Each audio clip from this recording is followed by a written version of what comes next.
Here, it's KdDa1. I'm back with another live. Ain't even gonna lie. I felt like I took a minute. I was just sitting here trying to get started. Let everything get cooked, marinated. How y'all boys doing? It's a beautiful morning. Getting shit done. Uh,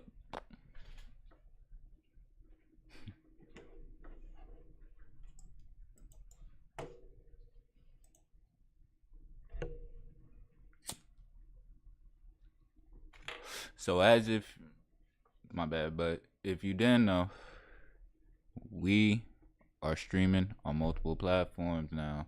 We're able to stream on Twitch and YouTube. It's a blessing. Hopefully this go good. It's my first time, I think, actually streaming on Twitch. I never really got the hang of it, so it's my first time actually getting into it. Other than that, been enjoying this streaming on my YouTube streams. If you logged into the last one, we ended up having a brief boxing stream, and I'm not gonna hold you. I'll give thanks to everybody, everybody who ended up taking the time to see that shit. I think we had cause like I averaged like 8 views on my normal streams. It was like 103 just for the boxing stream. I thank y'all boys. Thank y'all boys. Y'all boys, y'all know how much even just looking at these videos help. So really, I've been trying to sit here and find a decent topic I feel like we could talk about, but me personally, I got a topic that I want to add to the internet that I know the internet is most likely tired of. Now, if you didn't see my last video, it was a video on KdDa1 HD or DH, whatever the fuck. It was a bunch of shit like that. But now I got like a personal gripe. Cause I even mentioned it, I think, in my last video. But personal gripe when it comes to Rakai or consuming Rakai's content. So really my personal gripe, it mostly lies in the fact that everybody seems to hate this kid for the shit that he do. And I'm not going to sit here and say that it's unprecedented. It's just, if I look up Rakai right now, bro, like, that is, if I sit here and look up this nigga, and this is just from today. Give me a second.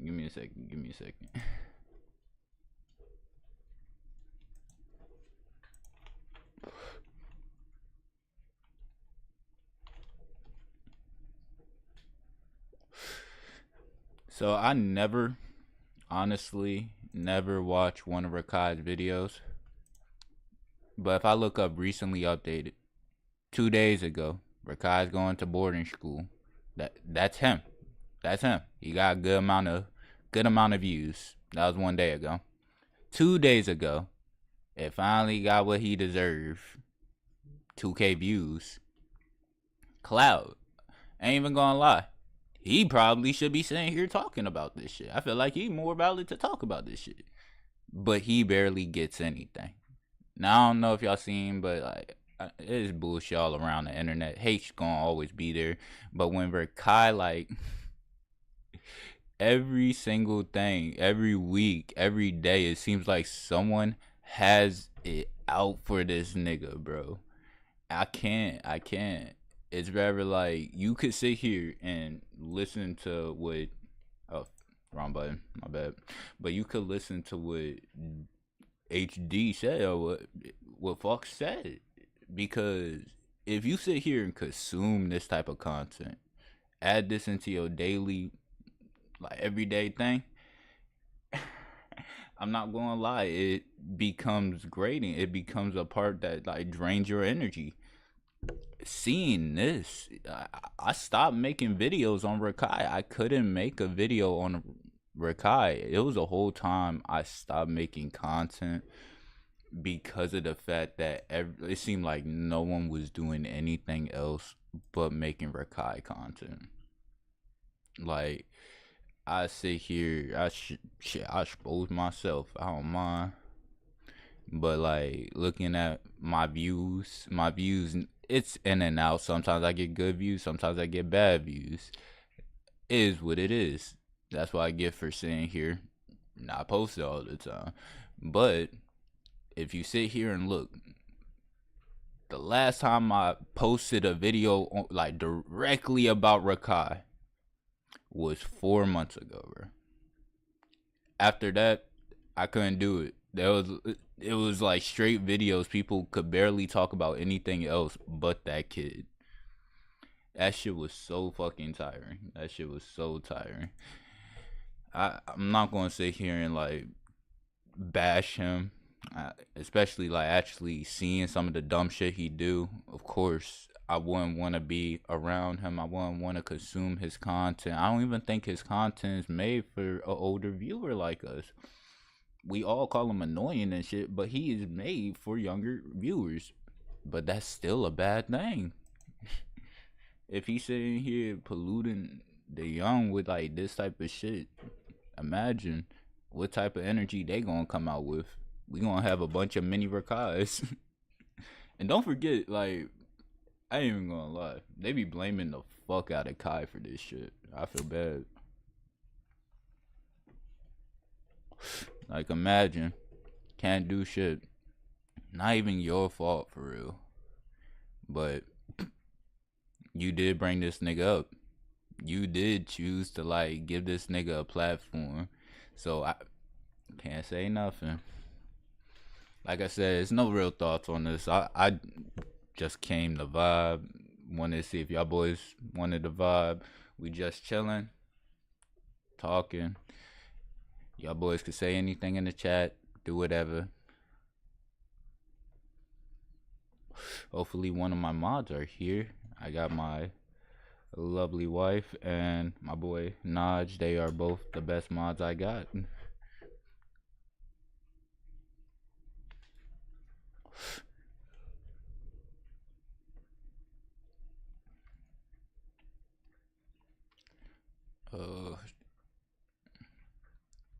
I ain't even gonna lie. I don't know. Should I start doing the fucking clickbait humor, right? Like, I don't even know if it's clickbait at this point. 'Cause I could believe it. I could believe 100% that this nigga is on some shit like this. That he's willing to say some dumb shit like this.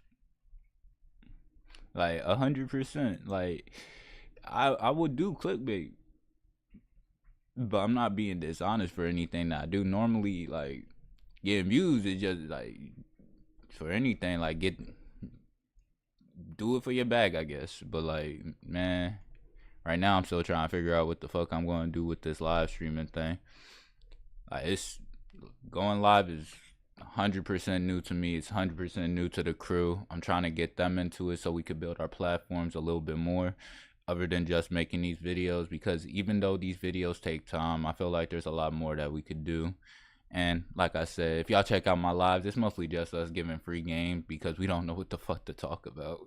Bro, I literally told niggas how to fucking become content creators. I told people how to make music. All that shit. If y'all want to be into something like that, y'all could spam in the chat. Y'all could check out the last lives. Anything. Free game is free game.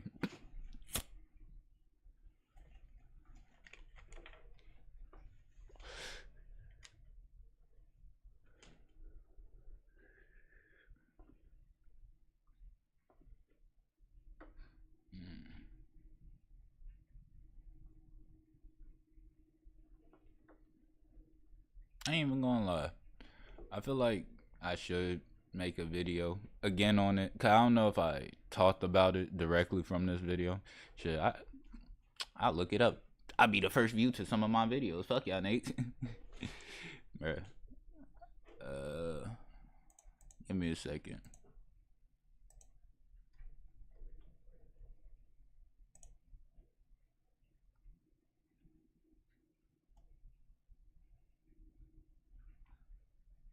Nah, I didn't do a video on looks, Maxi.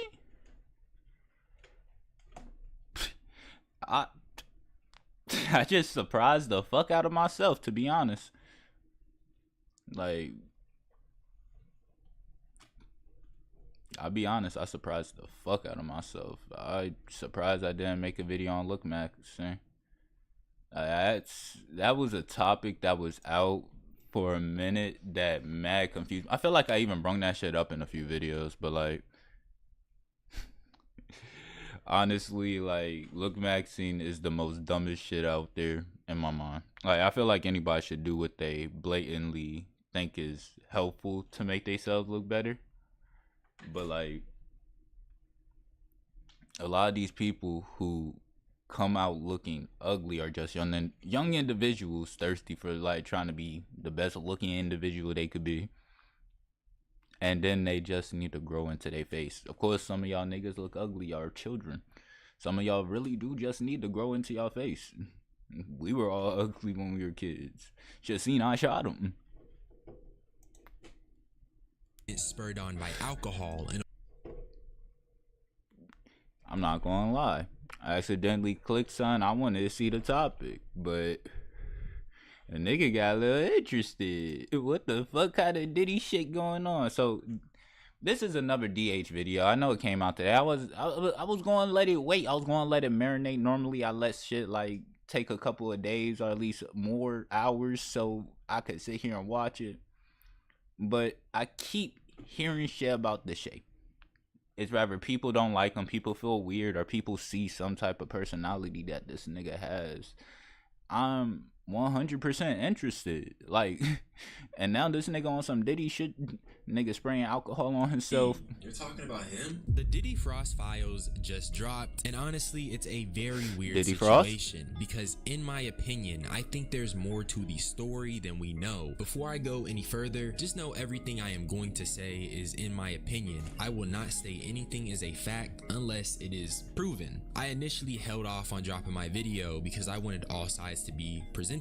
I'm not a fan of DeShay, but in a situation like this, it is best to just wait and not to sensationalize it. But now that we're at this point, something doesn't seem right to me, especially from DeShay's perspective. He argues that this situation was a lapse of judgment spurred on by alcohol and a woman who was the aggressor, while she argues that DeShay's behavior escalated due to her initially turning down his advancements. Something's fishy here, and I do have a bunch of opinions. We got a lot to speak on today, twin. Comment for the algorithm. Now it's time for me to give you guys the context of this situation. 3 years ago, a certain incident went down.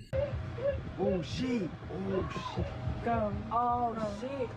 Go! Yeah. Nah, hell no. Hell no. I'm just coming downstairs, bro. This shit too much.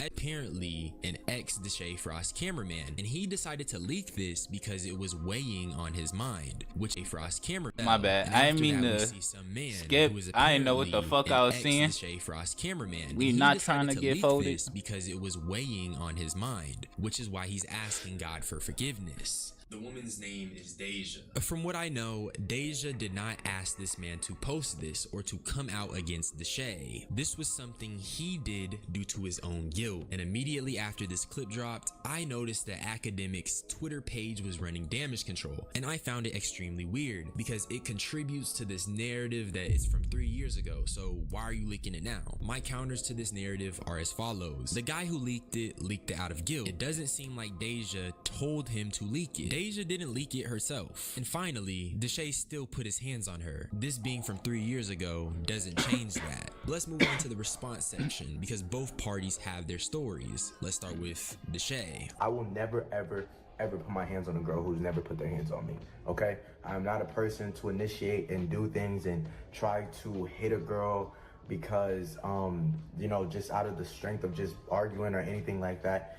This was from season 2. This was from 2022 or 2023, 4 years ago.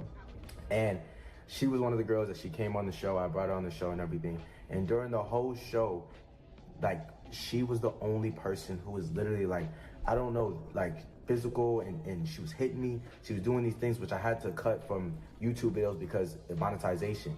and she would hit me and all these things, going back and forth and yelling, going back and forth and doing these things.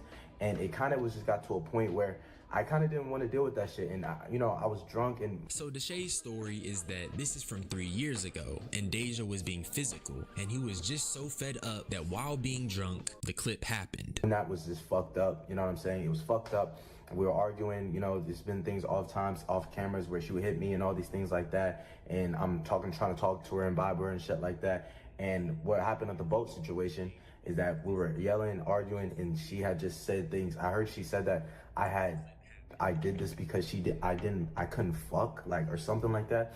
Bro, that argument happened, whatever, because she was saying crazy things, which I had to cut out, and saying crazy things about my family. If you guys know me, I'm a very family man. She's talking about my sister, fuck your sister, all this other shit. Once again, he talks about how Deja was being physical first, and the boat situation in particular was spurred on because she was disrespecting his family. And as but your exact words was the fact that you wouldn't hit a female that will hit you. Give me a second. Like, I could be slow as fuck. I could have blanked out. There's been things off cameras where she would hit me and all these things like that. And I'm trying to talk to her and vibe her and shit like that. All right, and so she hit what you. happened at the boat situation is that we were yelling, arguing, and she had just said things. I heard she said that I did this because I couldn't fuck, like, or something like that. Bro, that argument happened, whatever, because she was saying crazy things, which I had to cut out, and saying crazy things about my family. If you guys know me, I'm very... So y'all got into an argument or altercation because she said crazy things about you and your family. She's talking about my sister, fuck your sister, all this other shit. Once again, he talks about how Deja was being physical first, and the boat situation in particular was spurred on because she was disrespecting his family. And as a family man, he wasn't rocking with that. And I just want to say, I need to stop the footage right here because in my opinion, I think Deshae Frost is lying straight through his teeth. To me, it feels like he's downplaying the situation and telling lies to fill in the blanks. The rest of the video, he continues with this same story of how this was merely self-defense, and how even after this situation, he and Deja were together, and he even leaked the fact that they engaged sexually. I think some of that is misdirection, because he's still on camera being the aggressor, and he's still on camera hitting Deja. And even though his defense is that she was the person who initiated the physical contact first, and how she was disrespecting his family, he doesn't have any proof for his claims. He's just talking. The things he's using to defend himself are irrelevant to the discussion. Okay, yeah, she was with him after the fact. And yeah, she may or may not have engaged with him sexually, but none of these things negate the fact that Deshae Frost is on camera being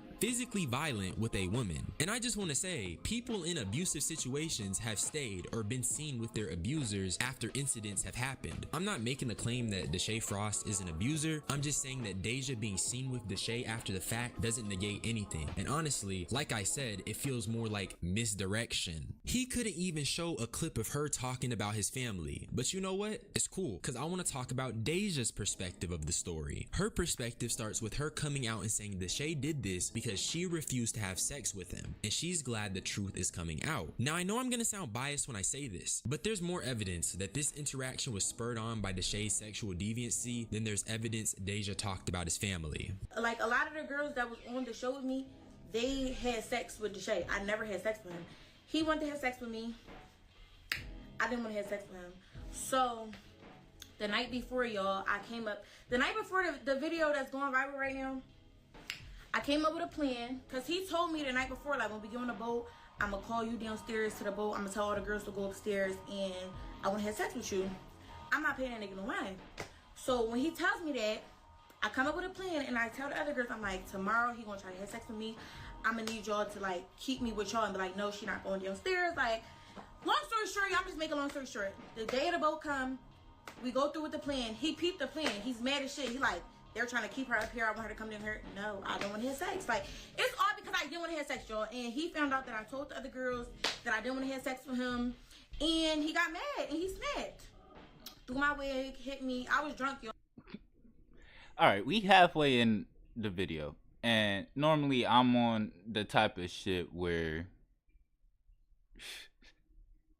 we'll have to watch the full thing to like really understand like the type of interaction. But like either or, no matter what the no matter what the situation is, if she was talking about his family, it in his story, it doesn't sound like he put hand or she put hands on him first, right?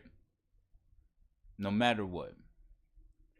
And that's something that like that catched me in that story that he was talking. Like, oh, normally if a girl put so it's rather she was hitting you before, right? And then you just chose to hit her because she was blowing up about your family. That's not right. She says it's because of your deviancy. She says it's because you couldn't keep it in your shit. So either or, that's not right. So here's the thing, because you lied, doubled down on your feelings, I don't believe that an apology or some small shit. And that's if you lied, allegedly. And if you didn't lie, then either or, you still lay hands on a woman. And I can't see the right in that. I don't like no matter what, I can't see the right in that. And I don't care how you like feel about OG, but I can't see the right of that. I'd rather see some more Rakai slop. I'd rather see some more random hate on Rakai than just hear a man try to defend why hitting a woman over frustration is right. Eventually posted an apology, but even that only came after what insiders described as a direct conversation with Kai himself, meaning the apology wasn't remorse. It was damage control once he realized that burning Kai's bridges was a fast road back to 100. Fuck going on? Goddamn. I need to stop clicking onto videos that like I probably already watched. Friedrich Nietzsche once wrote that the surest way to corrupt the youth is to reward him, not for thinking differently, but for thinking exactly like the crowd that already loves him. He wasn't writing about streaming. He wasn't writing about Twitch. He wasn't writing about a kid from upstate New York who got on a Zoom call with the most popular streamer in the world and woke up famous 2 weeks later. But he might as well have been, because here's what actually happened. Kai Cenat called Rakai the future, the next massive thing, said it publicly, said it confidently, said it like a man who had already seen how the industry works, and then Rakai spent the next 2 years doing everything in his power to prove that prediction wrong. Kai Cenat kept on being proven wrong about Rakai, because whether it be the industry plant allegations that had the entire internet pointing fingers at how suspiciously fast this kid blew up, the inappropriate actions live on stream, the disrespect to fans, to women, to streamers who genuinely tried to help him, getting expelled from Streamer University by day 3, stealing and burning an $80,000 pair of shoes, bragging about his vape addiction to an audience of children, dating an OnlyFans model Piper Raquel, and promoting inappropriate content. Here's my problem. Y'all know where I stand. Y'all know where I stand with this shit. Why are we giving someone like this a platform anyway? Like, I feel like the only reason why Kai said all that bullshit is because this was one of the million biggest fans that he had that was willing to do everything, say that he was the son of, like, all that bullshit. He probably seen so much of himself in Rakai, man. Even though I don't think that shit's right. I don't think that we need to give this kid a platform, bro. You know how tired I am to see another person sit here and post Rakai hate. I'm not sitting here saying nothing about the person now who the video we're watching, but to sit here and just post a video saying how he does something that fucks up the community, how he's the next Jack Doherty, all that, just stop giving him a platform. Same thing, we stopped watching Jack Doherty. I don't know who the fuck actually consumes a Jack Doherty video, but when it comes to Rakai, why the fuck does like this kid have a platform in the first place? Or now racking up 6 Twitch bans and still acting like consequences are something that happened to other people. As the months go by, we keep realizing that every single person who raised an eyebrow at Rakai from the very beginning had a point. So if you didn't already know, here's exactly why. Rakai is not a creator who built anything from the ground up. He didn't grind a niche for years. He didn't slowly build a community that believed in him before anyone else did. He got on a Zoom call with Kai Cenat, the most followed streamer on Twitch, and within days his his life had completely changed. In the world, he's gonna be bigger than anybody you may know. I'm telling you, he's gonna be the biggest streamer in the world. I feel like there's a lot of Kai hate right now. I can't say nothing. I used to actually watch Kai. I used to watch AMP. So when like, I'm gonna say this. I'm gonna say exactly what everybody been saying on the internet. I don't know who would sit here, peak a million, make billions of dollars from this shit, and then just hop off. That's it. But when it comes to the mindset of like, oh, this nigga, he's an industry plant, he's a clone, all that, I feel like y'all niggas be stretching sometimes. Y'all niggas will come up with anything just to show a little bit of hate towards a nigga. He's literally going, I'm betting you right now, he's gonna be the biggest streamer in the world. But bro, before he does that and shit, nigga, I'm just trying to make sure he's on the right path in real life. I'm telling you, gang. I'm telling you. No, he will. I'm telling you, he will. He's gonna be bigger than me. I'm telling you. I feel like he genuinely He's gonna be bigger than believes that anybody shit. you may think is biggest. I'm telling you, Chad. I'm telling you. But bro, his real life traits, it gotta change. I'm sorry, bro. Within weeks, he was standing in front of tens of thousands of people at Mafiathon 2. Within months, he had 1.8 million Twitch followers, 2.5 million on TikTok, and 1.3 million on Instagram. Not through years of work, not through a slow build, but through proximity to one person and the machine that person sits at the center of. If he doesn't see my shit, it's fine, dude. We can still. I see you, bro. I see you. Watching your live? See, I remember this video. Yes, I am. Hold on, let me see. See, I remember this video.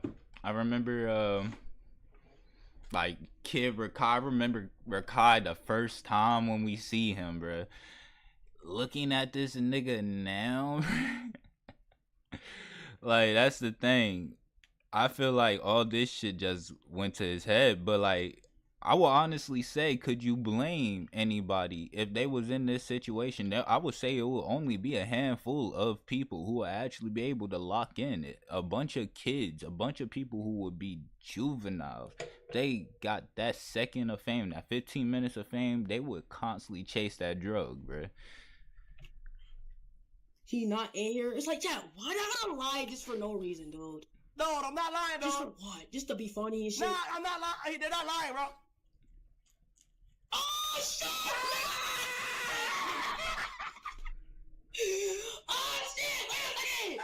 Hold on, Chad! Hold on, wait! Kai said, no, dude, feel me? Like, what the Kai said that? Like, feel me? This is like so just cool and just like, wow, man. Wait, hold on, where you from? From New York. From New York. Do it Wait, different. what part of New York you from? 305, upstate, New York. Nigga, you from upstate? Yeah, do it different. I feel like we all seen this clip, but look at the nigga who he became, bro. This is who he was. Now look at him. But I remember I get it 25 in his chat.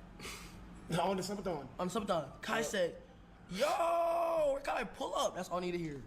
Book that flight. Oh, you booked it? Huh? Yes, I booked that flight. Straight up. And what By happened? myself. 100%. Tell me this nigga looks like the same kid that he was. Y'all cannot tell me that he looks like the same nigga that he was when he he grew up. And he didn't grow up mentally. And like, it's not me saying here, like, taking a shot at him. It's just like, it happens to a lot of people in fame. When you're young and you sit here and you get this rich, you get that 15 minutes. Like I said, you constantly chase that drug. Oh, no. Okay. When you booked the flight, what happened after that? I went to LA. What do you mean? And then what? And my mom was like, my mom was like in the hospital at that time.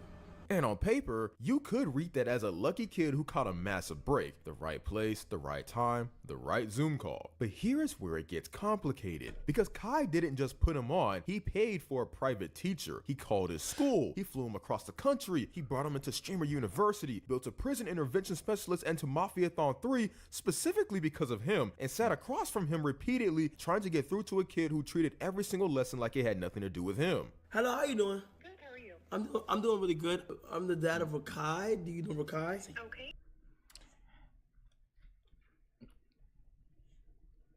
I ain't gonna say nothing. I feel like he just got too much freedom, bro. Like, nigga got the tattoos, nigga saying here vibing, not going to school. He got a nigga who's willing to pay for a private teacher so he could stay at home and do whatever the fuck he want. Like, he took advantage of that shit. He took advantage of that shit. And it's not like some grimy shit. He didn't do it because of the fact that he ain't fuck with Kai. It's just, he's a kid. Most kids would take advantage of some shit like that. Now, again, when it comes to most kids knowing better, honestly, I believe most kids know better. Most people wouldn't do the dumb shit that Rakai do. But now look at this generation who wants to be like him. Right now he's currently out of town, and he's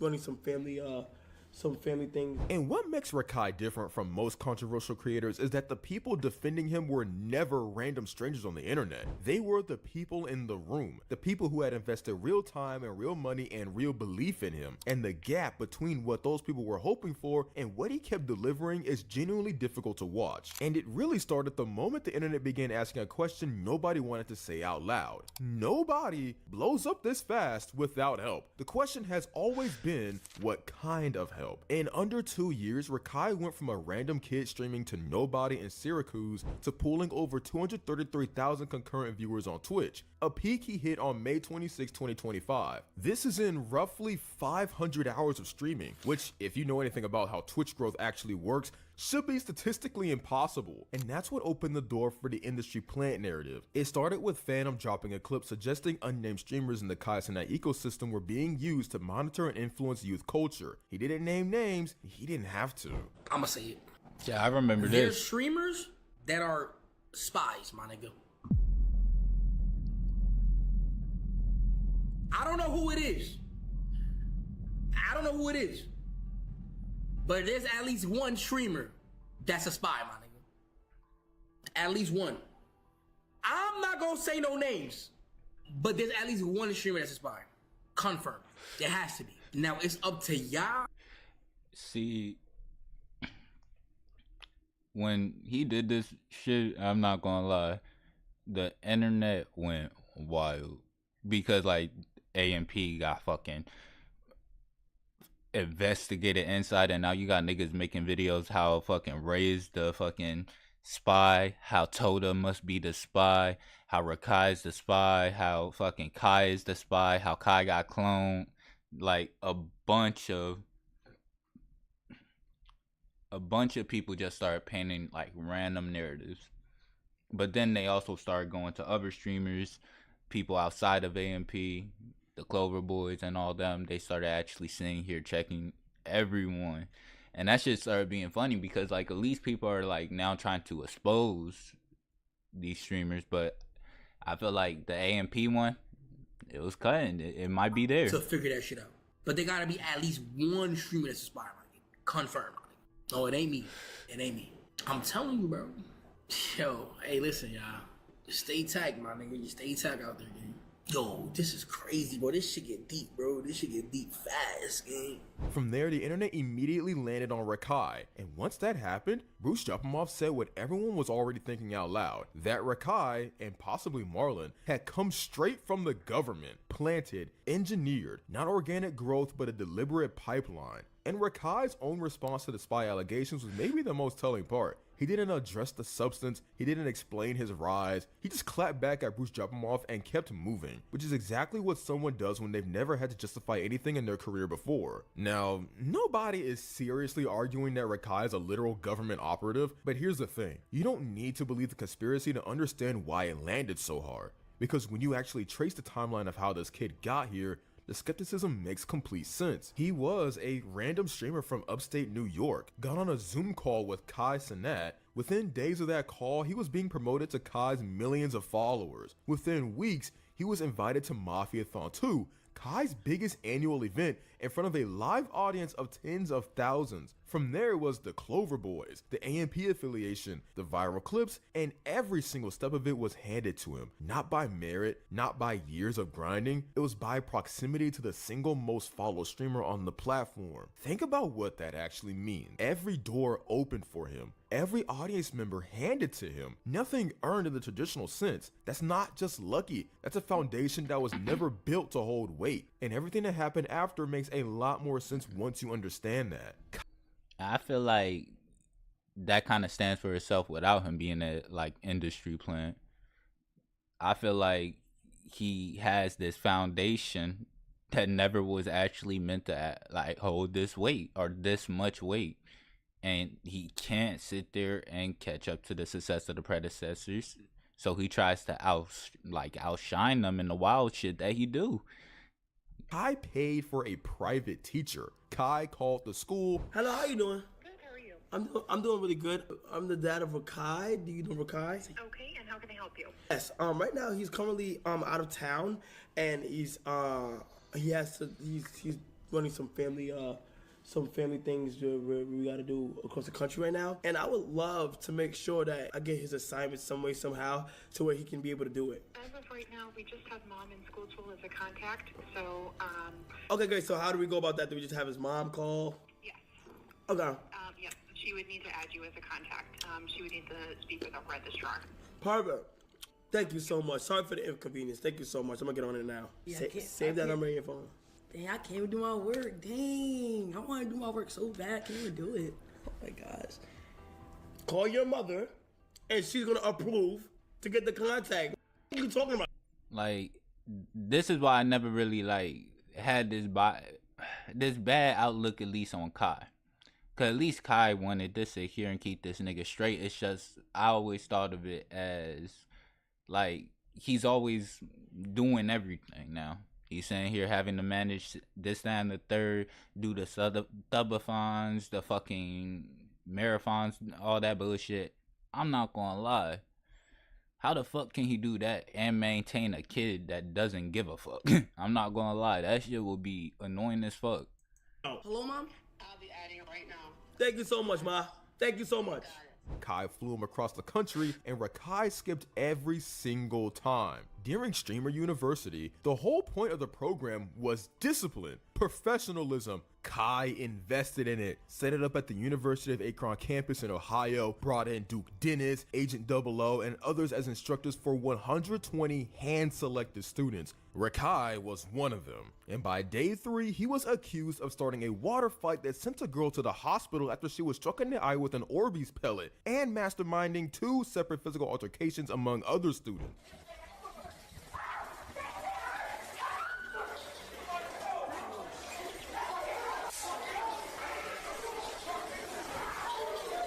See, that's because you... I'm not going to say this wasn't a success because it did exactly what it garnered. It was supposed to give people a chance to make content, make views, and shit like that. It's just when you got all these different personalities, different content creators trying to make content, trying to do shit, they're going to do whatever it takes to make the best content. Again, all Rakai has to do is outshine everybody else. Be on every stream. Sit here and be the most loudest, and he will be seen.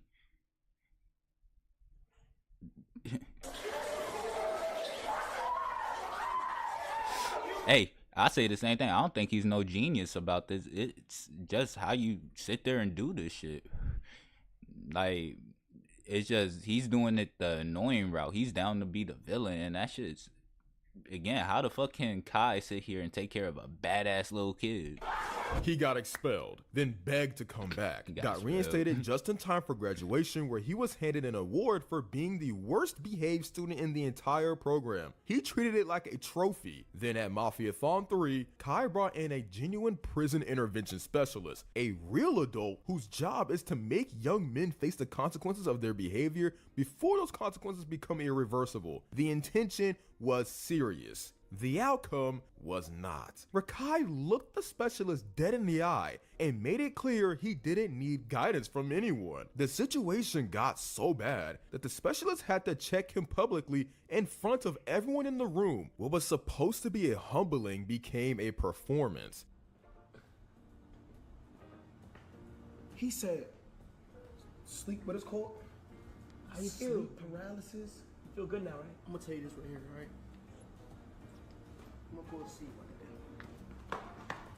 sleep paralysis.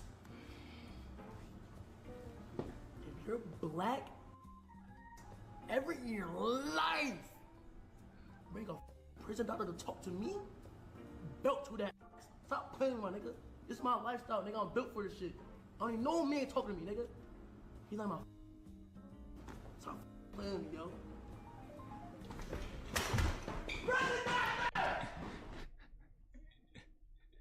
See, again, he playing this shit like the game. He playing this shit for the cause, bro. Like, in all honesty, everybody would have said this shit is staged. Everybody would have said, bro, like, fucking kick this nigga off. Who the fuck did he think he is? This nigga disrespectful, all that shit, this, that, and the third. I believe that shit for sure.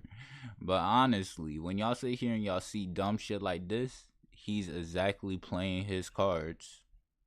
Nigga would, like, I'll say there's a lot of bad little kids who would do the same shit that he just did to Kai. Is that mean it's right? Fuck no. Should Kai fucking put belt to ass right then? Should he would send that nigga home? He should have been sent that nigga home. Especially after you got prison doctor sit here on some shit and it doesn't fix this nigga. This Looney Tune ass scene. Get him, get him, get him, get him, get him, get him, get him. Get him, get him, get him, get him. No, he just cursed me out. He grabbed me. And then there was the moment his own mom sat in front of a school official while they listed everything he had been ignoring, and she cried. Not because her son was struggling, but because her son didn't I ain't see care. this He one. was too busy going I ain't viral. see this It's one. one thing to be a kid who makes mistakes. It's another thing entirely to sit across from every adult who's ever tried to help you and let the lessons bounce off without leaving a mark. Every person who tried to set him straight got the same result. At some point, that stops being a phase. Out of everything Rakai has done, this one moment stands out. Not because of beef with another streamer, not because of money or drama or clout. Just a kid walking up during an IRL stream to tell Rakai that his dad had been grinding YouTube for over a year and built 1 million subscribers. A completely normal conversation, a kid proud of his father. Before he could finish his sentence, Rakai violated him on the spot and walked off like he had just delivered the best line of the year. Kai had to physically chase Rakai down and bring him back because the kid was standing there visibly confused and embarrassed. When Kai confronted him, Rakai brushed it off as a joke and kept moving. Oh, that. Hey, come back here, come back here, come back here, come back here. Hey, oh my, hey, I'm sorry, bro. He'll do it to anyone. That's the part a lot of people missed. When Kai's ex-girlfriend Gigi and Kai split in late December 2025, Rakai went on stream and went directly at her. His own mods tried to cut his mic. He kept going. He eventually posted an apology, but even that only came after what insiders described as a direct conversation with Kai himself, meaning the apology wasn't remorse. It was damage control once he realized that burning Kai's bridges was a fast road back to 100 viewers. Gigi and Kai. Yes. Stick to the plot. You know? Like, you don't know how to stick to the plot. That's all you gotta do. I'm not gonna lie, this nigga just goofy as a bitch. Like, again, I can't consume Rakai content without, like, looking at this nigga and thinking, like, oh yeah, this nigga, he goofy. But, like, and he the same nigga that slid on the OnlyFans, like, girl. What happened to the plot, my boy? Play my mans like that. So you, bitch. Yeah, bitch. Cry. Bitch, your life is over. What's wrong with you? Don't you ever in your life play my mans like that.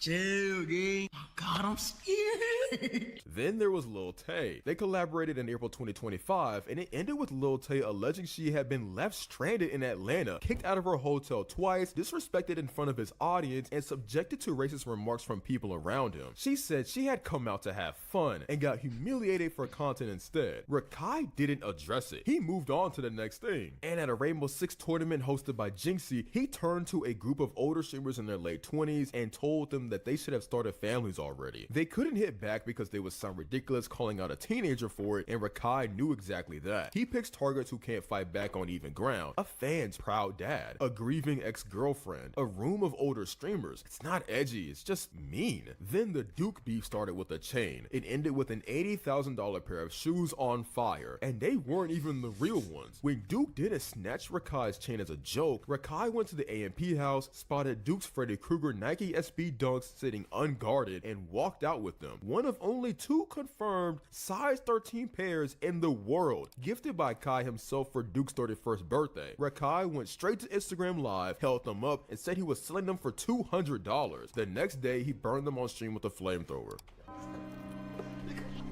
Go! Ah! Oh! Oh! Okay. What you took? Huh? What you took? What's that in your hand? What's that in your hand?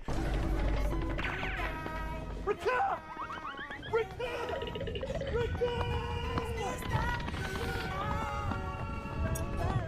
You're so beautiful.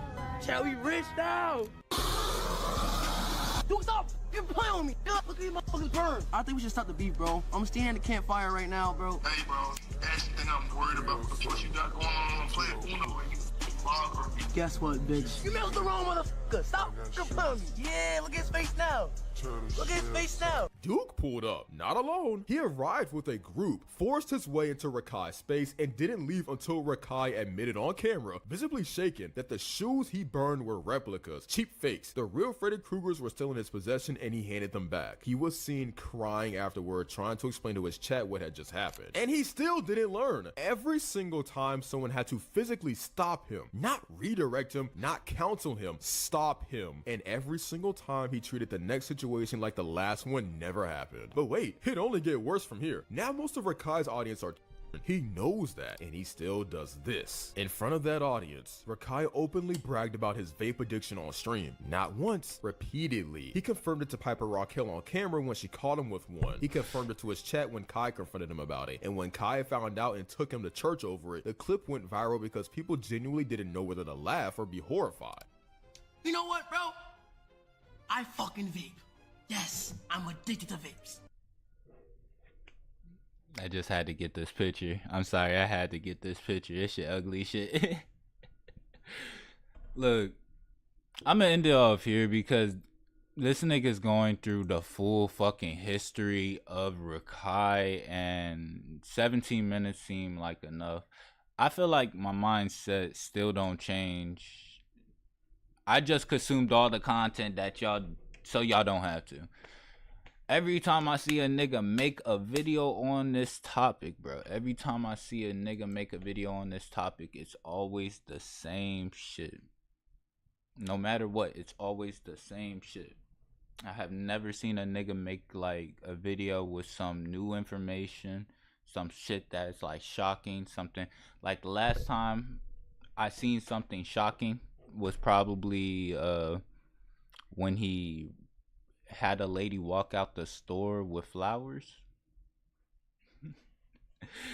Other than that, there's not that much this nigga do that like can surprise me at this point. Might as well just stop consuming this content. I'm not gonna say washed up. It's just like until this nigga makes that change, man, fuck it. Oh fuck, man, the reaction, that shit. That shit was ass.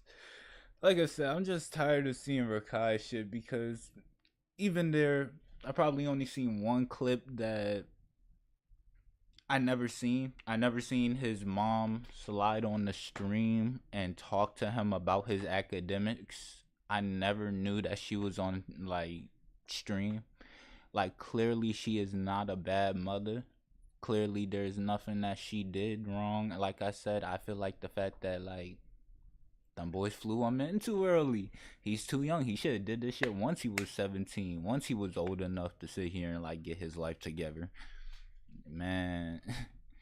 But like I said, I can't really blame Kai and them boys. They tried to give a youngin a platform and nigga took it like he took a mile when he should have took a step. Let's say that.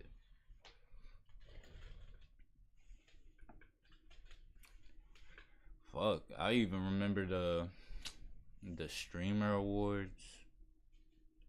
the streamer awards was something that caught me lacking. When I seen that bit, I wasn't expecting some shit like that. Technically, I wasn't expecting that Rakai was going to sit here and curse out, I forgot her name. I know she's a streamer. I don't consume a lot of content. I mostly just try to keep informational shit and shit that I feel like recording for y'all boys. I even tried to keep all the Rakai shit off. That was probably like, today was the first time in like a minute that I seen Rakai content. Even content hate. But like once I seen one video, I seen like 12. And that's why I chose to make this video, bruh. That's why I chose to make that. Like, that shit was ass. Like, garbage. And again, nothing on the person who made the video. I feel like he actually did a phenomenal job to break it down. Like, if you want to know about Rakai's life, watch that video. Watch him. Because me personally, I don't care. I feel like, man, we need to stop giving niggas like that like a platform altogether. I'm tired of seeing people like that. Same, y'all boys won again to a KdDa1 clip. I don't know. Like I said, I'm still the biggest KdDa1 glazer. I don't care if he took a L, you know. Take one L, you gotta bounce back, my boy. You gotta bounce back. Oh shit. Like, yeah. This nigga, he got a lot of fucking content. I'm just looking at a bunch of KdDa1's videos right now.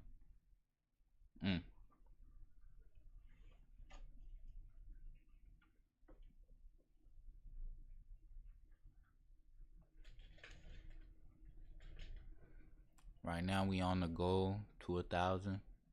Y'all boys, stay tuned. We on the go to 1,000. 1,000 sub.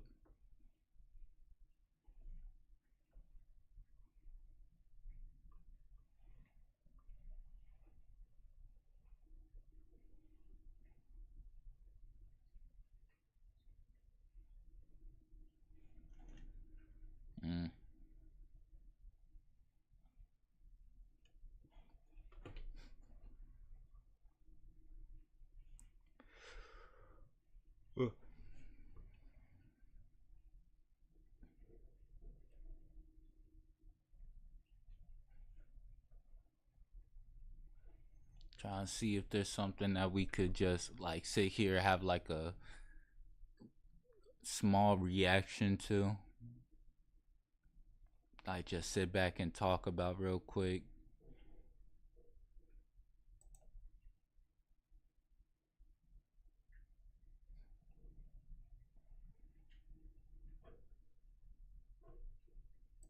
Nah, fuck it. I'm down to.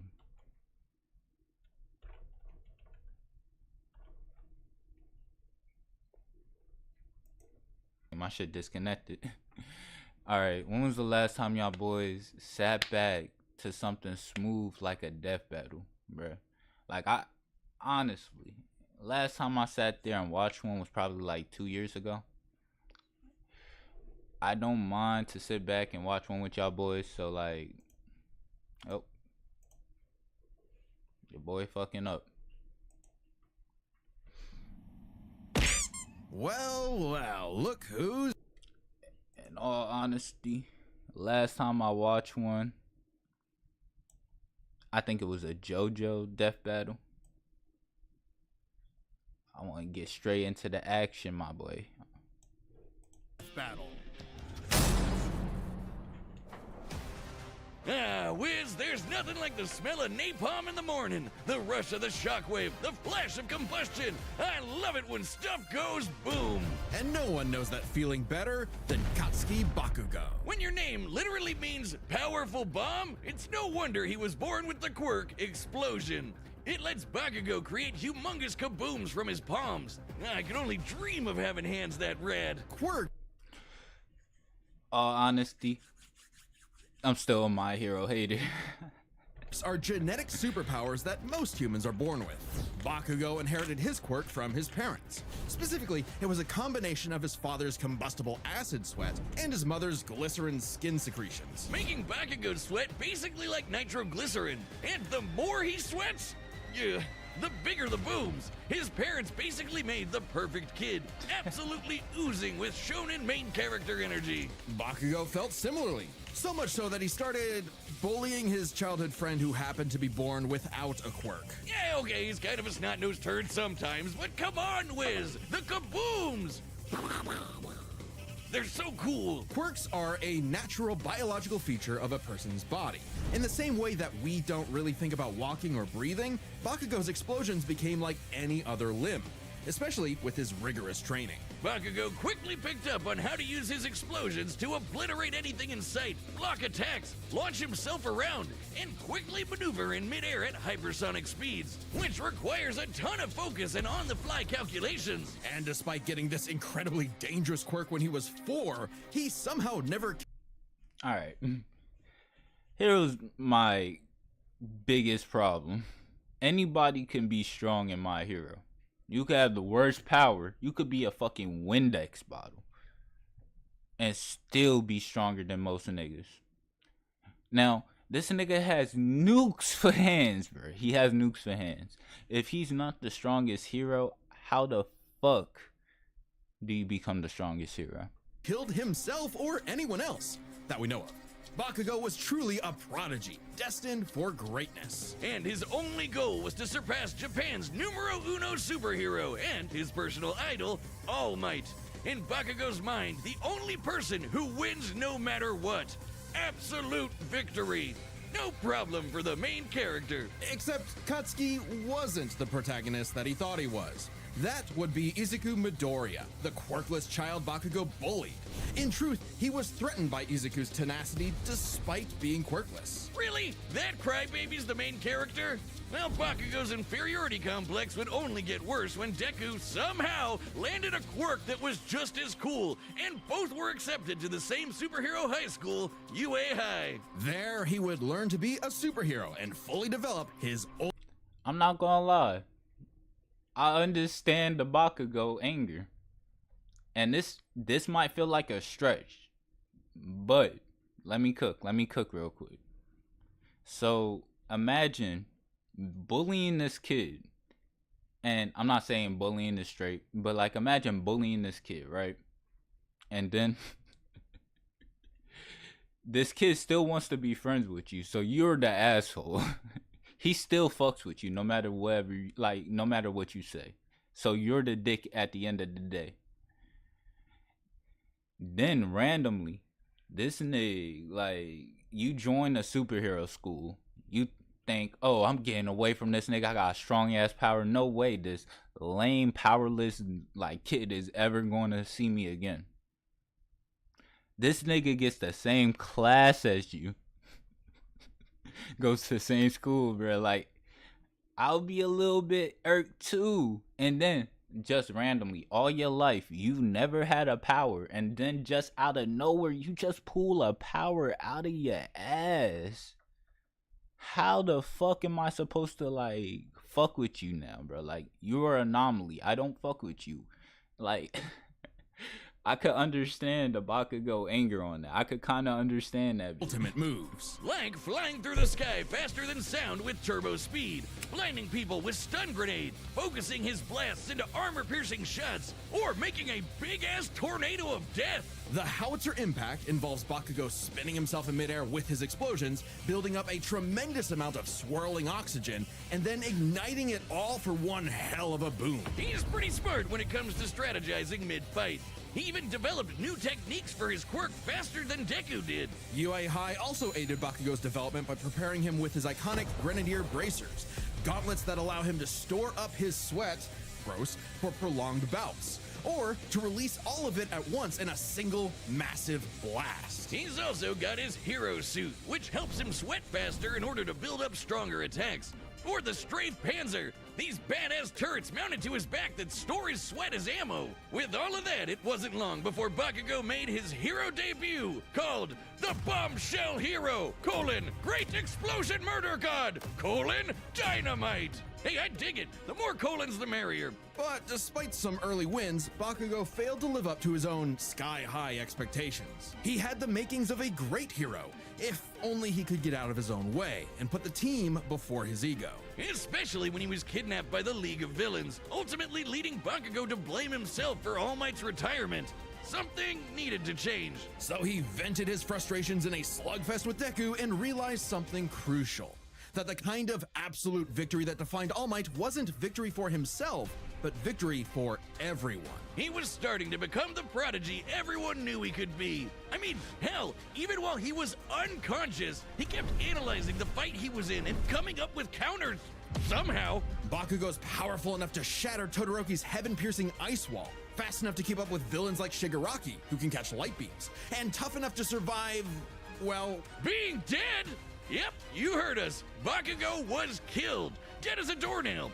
And then a single bead of sweat floating through his bloodstream detonated and restarted his heart. If that isn't main character plot armor, I don't know what is. His stamina is perhaps the craziest thing about him. After all, he is tanking the recoil of all of his explosions. Even with the overuse of his blasts literally tearing his body apart, he kept trying to make them stronger, and eventually his quirk awakened. Essentially, when a quirk evolves to become stronger. Now, by condensing his explosions into smaller and more powerful clusters, Bakugo could enhance all of his techniques. Like the Howitzer Impact Cluster, a stunning achievement in the field of explosionology, or kaboom theory. So this nigga makes buggy bombs. I don't even think this nigga is a buggy level threat. For the layman. Powerful enough to shatter the side of a mountain, or blow apart UA itself. Judging by the school's size, we can estimate Bakugo's Howitzer Impact Cluster yielded over 300 kilotons of TNT. Given Bakugo's whole deal is explosions, it makes sense to science out what a ton of TNT actually is. It's literally the energy contained in 1,000 kilograms of trinitrotoluene, a chemical compound composed of hydrogen, nitrogen, oxygen, and carbon. I can't. I'm sorry, the math is killing me. I'm ready for the next character. So, look, I'll be honest. I'm a Bakugo hater. I'm a My Hero hater. I'll say that. At the end of my life to the beginning, I don't fuck with My Hero. But when it came to Chainsaw Man, at least I tried. I tried with the story. Conquest. Humanity has been plagued by all manner of ills. I got scared once I heard Conquest. Primordial ooze. In the world of Chainsaw Man, there is nothing to fear but fear itself. Because fear itself is real, and they're called devils. Literally devils from hell. These monstrous beings are the living embodiments of humanity's worst nightmares, and their power is directly proportional to that fear. So the chicken devil might be so weak you could keep him as a class pet, like, you know, a chicken. But what about the bat devil, or the ghost devil, or the devil embodying man's fears of one of the greatest weapons it's ever created, the bomb devil? Little is known about the origins of the bomb devil's current host, Reze, if that even is her real name. She might look cute and kawaii, but she's actually a Soviet assassin trained from birth to be one of the deadliest killers on the planet. Basically a Black Widow. A cold and lonely existence for anyone, but quadruply so in a world as effed up as this. But all Reze wanted was a safe, normal, quiet life. As much a fable to her as Aesop's country mouse. Too bad! You are now a walking, talking explosive. Have fun. Boom. At some point, the girl known as Reze was implanted with a fragment of the bomb devil and became a hybrid. A human possessing a devil's powers without sacrificing their humanity, transforming their body into a living weapon. As a hybrid, Reze's strength and speed are way crazier than a normal human's. And with her martial arts training, she's a force to be reckoned with up close. Also, Wiz, check out the bomb for a head! Someone like Reze would eat you alive, literally. Should devils like Reze take any damage whatsoever, they can heal by consuming blood. And that lets hybrids survive some pretty insane stuff, like having their limbs torn off, getting bisected clean in half, or being roasted alive. Just slurp some blood and they're good as new. Especially useful considering the Bomb Devil's primary ability is literally blowing herself up. Reze can emit explosions from any surface of her body, even tearing off limbs and turning them into bombs that she... Alright. How the fuck is Bakugo gonna actually beat this bit? Like, I understand that, like, so-called the durability is crazy. One bite, she comes back. Even if he explodes her, most likely she could just rip her head off and just come back. How do you beat someone like this? Can detonate at will. Damn, that's hardcore. She can use these blasts to jet through the sky at hypersonic speeds, maneuver and redirect herself in midair, and enhance the strength and speed of her blows. Or Reze can send sparks that can ignite the atmosphere in explosions that tear apart entire cities. This is more than a buggy bomb, bro. Like, look, give my hate to fucking Bakugo. Buggy bomb level, Buggy can fucking work his shit, bro.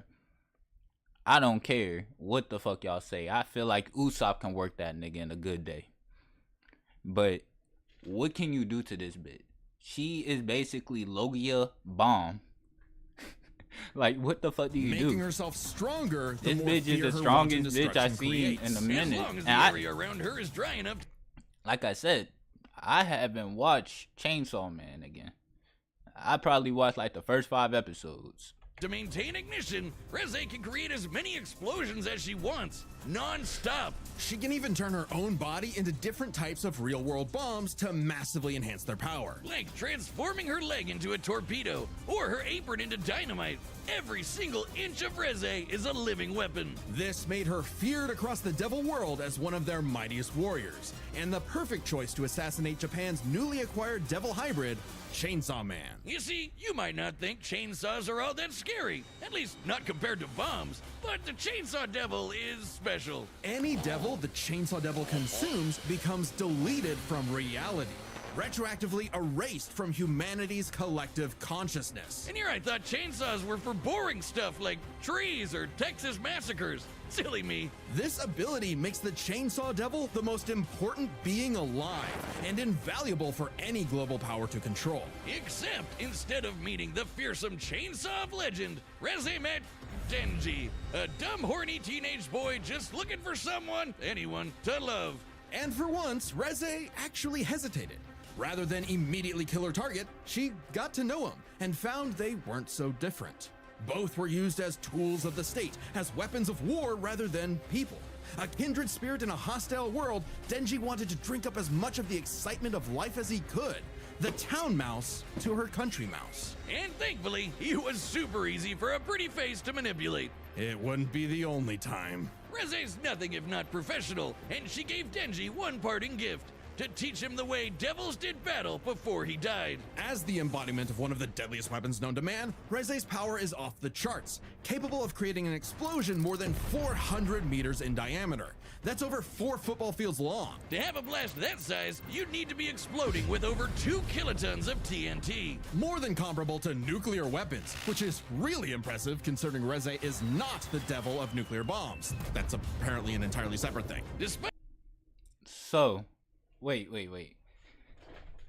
You telling me there's a devil that's slightly stronger than her? I won't even say slightly stronger. She's able to make basically close to a nuke level of energy. And there's a nigga who is able to say, y'all, fuck that. I'm stronger than you. Spider bombs being technically conventional, they're just that strong. Likely comparable to other powerful devils like the Gun Devil, who could travel across the world and kill millions of people in 5 minutes. That'd be over 500 times the speed of sound. She's even stronger than the Typhoon Devil, a sentient city-spanning storm. The literal coughing baby to her hydrogen bomb. Unfortunately for Reze, Denji took her lessons to heart and proved he was more than a fitting host for the Chainsaw Devil. He whooped her ass, but spared her life. Just in case her seduction wasn't a total act after all. But it wasn't meant to be. Whether Reze chose the safe life of the country mouse or the exciting life of the town mouse, there are hungry cats everywhere. Oh, Makima, what I would give to find someone to kill you. Reze's dreams of freedom were never realized. She simply changed hands from one cold, unfeeling entity to another.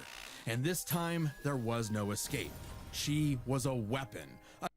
Essential open earbuds. I ain't even They're gonna open lie. ears, essential open earbuds. So we heard it. We heard it, right? One is a fucking hand grenade that can probably turn to a missile level or at least a scatter bomb level threat. The other one is a Sarabamba. Run the data through all possibilities. It's time for a death battle! I don't care. Bakugo's cook. Bakugo's cook. I don't care what any of y'all niggas say.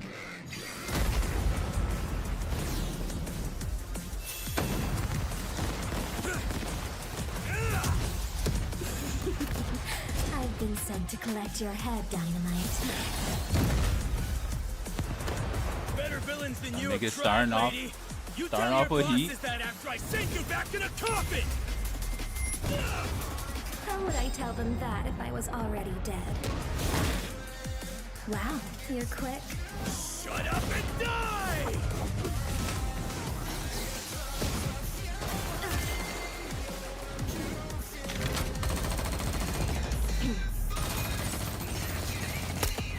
Nigga got a Gatling gun? Hold up. What the fuck this nigga get a Gatling gun?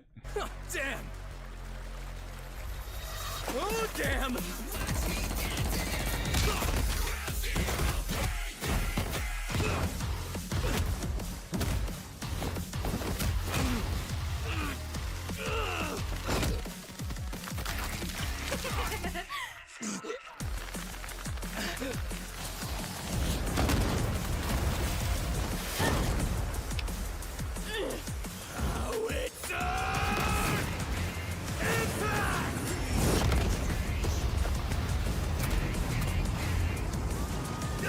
Move it or lose it, people!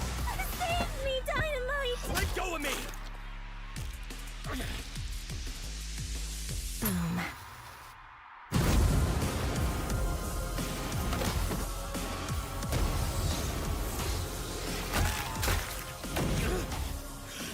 Leave them out of this!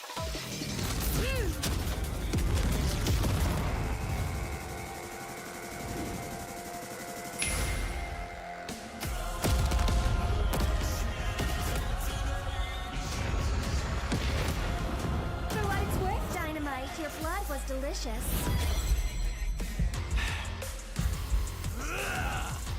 You bit off a bit more than you could chew! My blood isn't the only thing you drank! It's my sweat you should worry about, dumbass!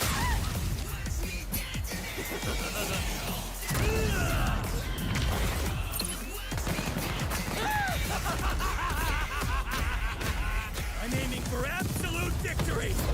Howitzer! Impact! Cluster!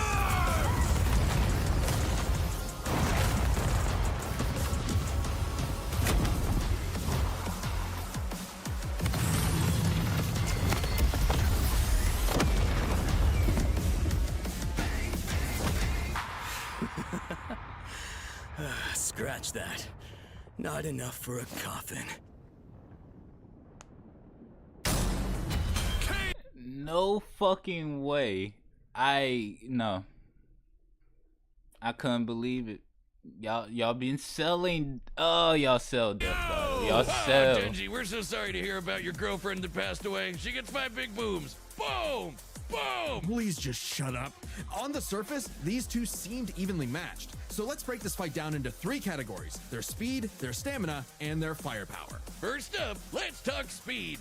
Both Bakugo and Reze could rocket through the sky at hypersonic speeds and maneuver and redirect themselves on a dime in the middle of fights. To the casual observer, at least, they'd seem to be on par with each other. So we have to look at the people they've fought to compare. Reze has battled Chainsaw Man, who could match and defeat someone using the Gun Devil's power. The same gun devil that could literally fly around the world, killing millions of people at over 500 times the speed of sound. Impressive, but compare that to Bakugo fighting Shigaraki, who could react fast enough to catch light beams with his bare hands. That's over 1,000 times faster. And that was before Bakugo's quirk awakening that made him even faster than that. With reaction speed of that caliber, there's little chance Reze could ever get the drop on Bakugo, and would likely be forced to play catch-up in a duel. Speed goes to Bakugo. However, speed doesn't matter if one couldn't truly hurt the other. A big part of this fight is their stamina. Bakugo's durability is mind-boggling. He's survived being impaled through the torso and has even brought himself back to life. But, unlike Reze, his stamina does eventually hit a limit. Oh, nah. My hero. My hero. What kind of bullshit do y'all be writing? Fuck no. Oh, this is why I couldn't get... Alright. Again, like, he started off as a bully. Like, would you put this as comparable to Naruto and Sasuke? Honestly, can you compare this to Naruto and Sasuke? Because Sasuke, he wasn't a likable character. Not a lot of people fucked with Sasuke at all. So, like, to see someone like him become, like, a fan favorite at the end, do everything, like, everybody rooting for him, is that the same as fucking Bakugo, who hated on the main character, talk shit, constantly being a dick? I don't know. I really don't know. Man, YouTube right now, I don't know. I might have to come back with a later stream, bruh. But this is the early morning shit. I just want to get out a quick stream. Again, trying to get used to it, just getting the feel of it. I'm trying to have a personal goal of having a 5-hour stream. Alright? So if y'all want to be a part of that, if y'all want to see that, then please just join these, show your support. And I'm also trying to hit a goal of 1,000 subscribers. We got 700. Let's get to 1,000, my boy.